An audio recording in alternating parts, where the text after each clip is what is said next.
Greetings and God bless. So, I am doing a video to encourage people who are renting out a space to really think about what it is that they are renting. Uh, and also listen to prospective renters when they say they want an equal amount of fridge space or an equal amount of bathroom space and pantry space or even living room space. And if you're somebody, the senior renter, the person on the lease, if you're somebody who's like, the living room is my extended bedroom, the living room is where my cats and dogs live. You are allowed access to use the kitchen, but you can't put anything in the kitchen. I think it's important if that's the way you're renting this, be clear about that. Also, just be clear about what you want done around the house. If you're wanting to do a particular thing all the time, and if you want to have just certain things like the porch light on or off or something like that. And it's weird because I'm finding that folks don't use communication. In the beginning of being somewhere, folks don't tell, the senior roommate doesn't tell the new person quirks about the place, and then you find out a month or months later how things work. And we have text now, and I know a lot of people don't like messages, like leaving a post-it note. I'm a big note person. um, but I don't do it because it seems like that people don't like it. But I will, text, since we all do text about, like, do you need something at the store? So I'm hoping that text can be something like that. But um, also, if you are renting out a place and you have quirks about the rental, like the toilet has a quirk about it, or you have to hold it for 2 minutes for it to flush, or you can't use the sink, like, because if there's like standard functions that all our life we have found to be how things are. You turn on a light switch and the light goes on. Like, if there's something that is completely the opposite of what we've always done, I think that's important to know, and let your prospective renter know. Because if, let's say, you can't, you turn on a switch and the light doesn't go on or something, and you don't want somebody to turn on the switch, let's say, I think you need to let people know that the house isn't normal, the rental isn't normal, and it has these quirks. And can you work with these quirks? Because some people are not going to remember to turn off or turn on the light, or to not touch a light switch or something like that. If they need the light to go on, like, some people just aren't going to adapt to weird, quirky stuff of a house, or they may not want to live where something like so standard is not there. Um, like, let's say the light switch not working and you're not supposed to turn on the light switch, and I'm just using something kind of ridiculous and normal to prove my point. And I know a lot of people who are renting, they don't even want to put any time or thought. They're just like, give me money. I just want money for my drug habit, for my shopping habit, for my travel, and somehow that seems to work. Like, although I do notice, like, I've always noticed, like, landlords complaining about their renters, like, and when you're dealing with people, inevitably, I think you're going to find difficult people. But I have found more often than not, landlords are pretty negligent, if not at times abusive. But I guess that's just how, um, that's how the nature of this industry can be. I'm not saying all landlords are abusive, but I have found them to be. They can get away with murder because the city wants those property taxes, or if they're funded by the government, somebody wants something, like there's some corruption, other type of corruption going on, and renters are inconsequential to. And people who are homeowners and who are sheltered, that grew up with their parents helping, and that grew up with, you know, healthy childhood, or just had fortitude and strong constitution, and maybe pulled themselves up by their bootstraps. I mean, there are people who probably had a horrible childhood and still are doing, really great. And God bless those people. But not a lot of us who had challenging childhoods and work experiences, not a lot of us just have a lot of resilience and good things that happen to them.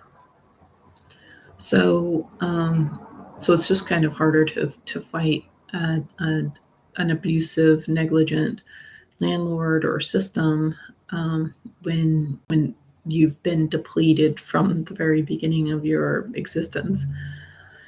And more sheltered people really don't like to hear about what I'm talking about. I see this in among some of my friends, that I've known most of my life, is they don't really want to hear about it. They just want to, have a superficial conversation about this or that. But it's an interesting thing, because there's such this activism culture, but nobody wants to talk about classism. Like, nobody wants to talk about poverty and homelessness and, lack of resources for somebody of my topic. They don't want to hear about an older single female not being able to live on Earth. But they do want to support these agendas that are, you know, commercial. It seems, and I'm talking about like alternative-ish kind of people. So it's weird. So I think you would be doing your prospective roommates or renters a favor if you could just let them know. Maybe there's weird things about the house. Maybe there's like I had this one place and it was in a loft, and it was not and I was so desperate for a place. I rented it, but it wasn't a sustainable place, because it was an attic that had been converted to a room. And so when the stairs were down, you had a hole in the bottom of the room, so you really had to pay attention so you didn't fall down the hole down the ladder. And not only that, there was just a lot of other problems with that renter. Like there was a dying cat, and it would just cry all night. And so the people who were on the same floor could not sleep well because of the cat making noise for hours. And the woman who owned, the landlord, she wasn't home for days, and the kitty litter box got stinky. And that's another thing, is like I really, like people, oftentimes they don't take care of their cat's litter. And so it can stink up the whole house. And um, so generally I'm really hesitant to move in with people who own pets. And so there's some noise here, sorry about that. So I think if you're renting, like just let people know, especially if that person is a detail-oriented kind of a person. Like, I know some, people who are renting, they just want the money and just have like they post a sentence, and somehow they find a renter with just posting, 10 words on Craigslist or something like that. And so there's some people who are renting that just don't want any um, exchange. They just want to pay money and live, and that's it. But if you have a prospective renter who's asking a lot of questions, seems sincere, has good questions, if somebody really, is wanting to make sure it's a long-term sustainable situation, like tell them like quirky things, tell them like the pros, like what's great about the place and what might not be so great about the place. um, that does require some self-awareness that maybe a lot of people just don't have in themselves, but I think it would benefit everybody if we just knew, if folks just took a little time and shared uh, what it's like to live there before having like an unpleasant surprise.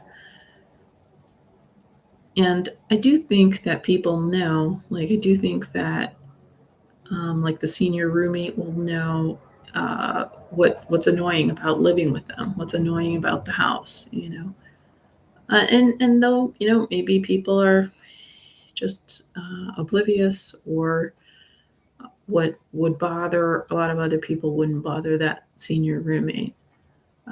So, anyways, those are my thoughts. And if I were to summarize, what I would recommend not doing is don't gang stalk or don't stalk the new roommate. Don't expect that new roommate, especially if they're nice, especially if they listen, don't expect them to babysit you. Because I've had that happen a lot. And just because somebody's nice doesn't mean you get to put them down, doesn't mean you get to tell them what to do, doesn't mean you get to criticize how they wipe down a counter or how they do whatever. If they're doing something that's like messing with, what you want, like, you don't want the dishes put away or something like that, or you don't want things to be vacuumed, of course, tell them, like, but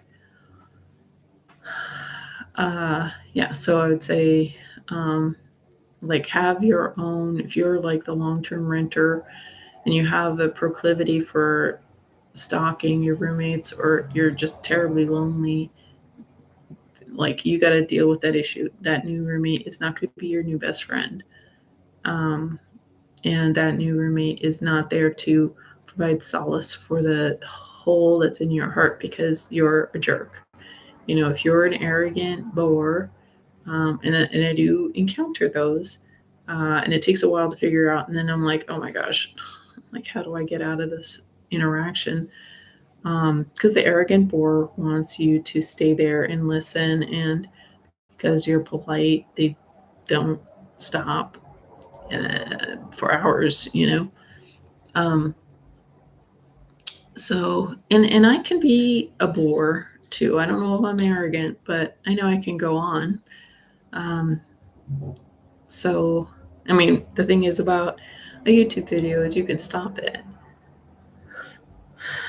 Um, so, but when you're in a conversation, it's a little harder to extricate yourself from the situation. But, with a new person, especially if you have a nice person, just be clear. Be clear about what the expectations are, and and I'd say be fair. Don't expect the nice new person to do everything around the house. Don't be abusive. Don't uh, try to threaten them with they have to pay extra rent if they aren't your slave. Like, that's really bad. It's evil. I feel. And, like I said, don't stalk them. Don't expect them to fulfill a place in your heart that your family and friends and partners should. Like, if you've got major issues, you need to work on them. don't put it on the new roommate who happens to be nice and a good listener and kind and stuff. Um, yeah, and I would just say communicate. Like, don't just assume people can read your mind. Don't just assume people are stupid and bad. Uh, and don't give mixed messages. Like, there's a I was told, you know, they charge this much money for bulk food items, and then I noticed they were upset I was using bulk food items that I thought I had paid for, and then I heard that from the person that roommates were using their food, and but in the email it says that there's like common food items, but when you get there, they're not. So don't give mixed messages. Just be clear, be consistent. Stop lying to yourself, stop lying to other people. And then don't get upset when people take you seriously, like when people believe what you said. Don't like call them thieves or something like that. If you're saying that they paid for something, they should be able to use it. So, anyway, those are my latest conundrums, or not latest. It's been going on for probably 10 years. Like the kind of healthy roommates has really declined.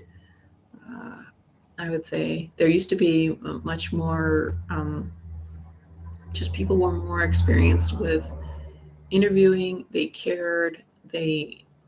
Roommates in the past knew themselves better. And so people selected better, and people were more functional.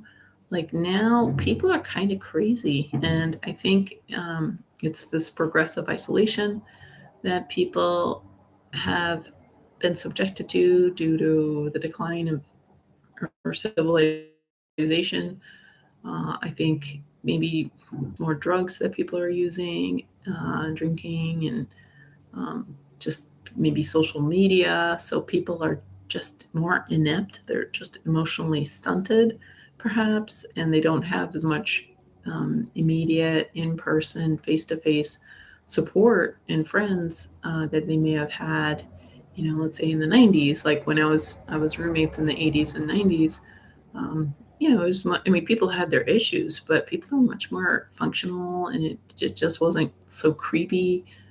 People weren't so creepy and entitled and oblivious and abusive like they are now. And yeah, it's just really like, had I known how hard it was to live, uh, you know, in 2022, I might have done something different. I might have learned how to survive out in the woods or in the desert or in the Arctic, just so I wouldn't have to deal with people. Um, so, but I haven't learned to do that. So here I am. So thanks for watching. God bless.